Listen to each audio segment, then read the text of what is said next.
Welcome back to this new video. As I promised, today we're finally going to take a deeper look at what I personally consider the most beautiful building of all time, the Colosseum, but also called Amphitheater Flavio.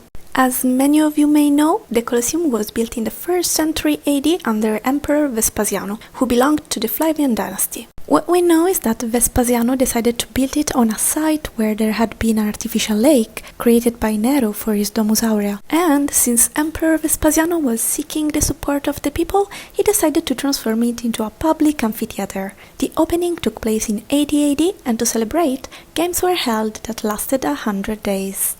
Inside the arena, 3 types of games are known to have taken place: the Naumachie, the Munera, and the Venationes.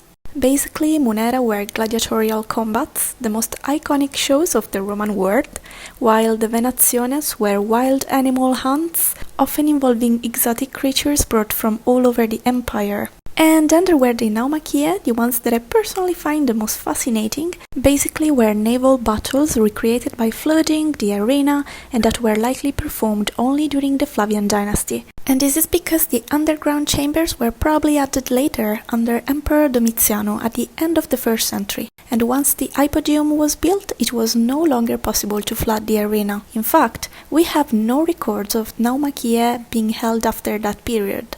And now let's talk a little bit about the architecture of the building. The outer ring of this elliptical structure is about 50 meters tall and has 4 different levels.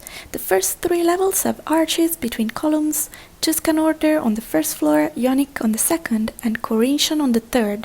And the last level is a sort of attic, a blind structure with Corinthian order and square windows. The brackets you see were used to support the poles for the huge sunshade called velarium that protected spectators from the sun. And what I think is a very fun fact is that a team of sailors was responsible for managing this awning. But anyway, on the ground level there are 80 arches that gave access to stairways leading up to the cavea, the seating area. This system allowed for quick evacuation of the crowds. And above each surviving arch you can still see the numbers that matched the tickets given to spectators. The 4 main entrances weren't numbered, but the northern entrance, the only one still standing, has a small portico because it was reserved for the emperor. Inside there are 5 concentric corridors, ambulacri, covered with barrel vaults and supported by massive travertine pillars, which make up the 1st floor of the cavea. Even though this building is massive, the construction was incredibly fast. The first reason is that since the artificial lake was already there, building the foundations was easier because there was no need to dig too much into the ground.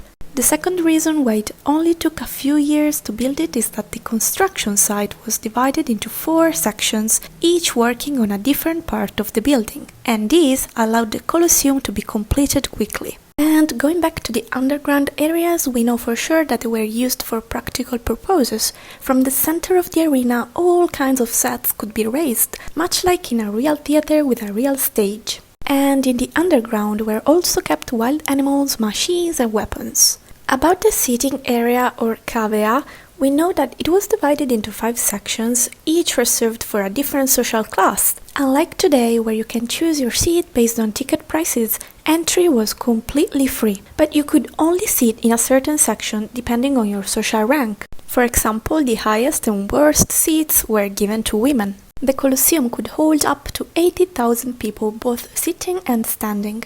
And over the centuries, it suffered many disasters, just like fires and earthquakes, and was restored several times, but eventually it fell into ruin after it was abandoned. Most games were abolished by Emperor Honorius in the 5th century, and by the 6th century, during the reign of Teodorico, the Colosseum was no longer used. And from then on, silence fell on the empty stands of the Colosseum, until today. So, before we end this video, I really want to take just a few seconds for a small reflection that I think is pretty important. What we see today as an architectural wonder was actually the stage for brutal and deadly shows. Thousands of people were killed here, not only as punishment, but also as entertainment for the crowds. It was a dark kind of show meant to excite, shock, and keep population under control, and even if today we see this as cruel and barbaric, back then it was completely normal in Roman culture and politics.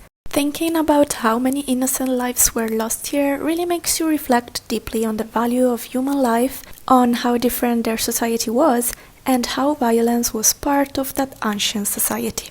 That said, thank you so much for watching this video. Let me know in the comments if you enjoyed it and if you have anything to add, and as always, I'll see you in the next one. Bye!